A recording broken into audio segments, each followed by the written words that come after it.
So now you're quite recently working on your own.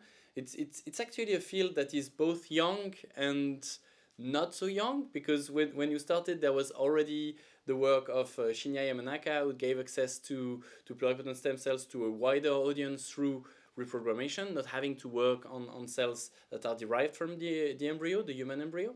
How does it feel after actually quite some time working in the field, because it really feels like it's booming. The applications in therapy are starting to really be there. So how do you feel in that environment as a young lab director? Yeah, so I think many scientists are saying that this is like a golden era for developmental biology, and I have to agree, right? There are so many labs also that are starting at the moment, young labs to work on developmental biology and stem cell biology as well. Like you said, probably now is the time when we are starting to kind of like think that we can really apply what Yamanaka developed clinically, right? So that's a huge step. We've learned so much about iPS cells and how to use them. Still, there is so much to do. But I guess the other revolution is the revolution of organoids or stem cell models of the embryo.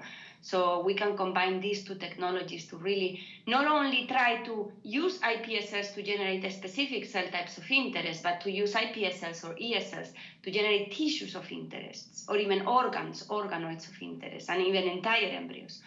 So I think this is really giving us a huge potential, not only for like clinical applications, but also for basic research. Because rather than using just embryos, which are extremely complicated and more of like an approach where you would target specific genes, knockouts, and look for phenotypes, now we can think more about building things and trying to understand how to do that. And I think the knowledge that we can get from that is really deep and powerful.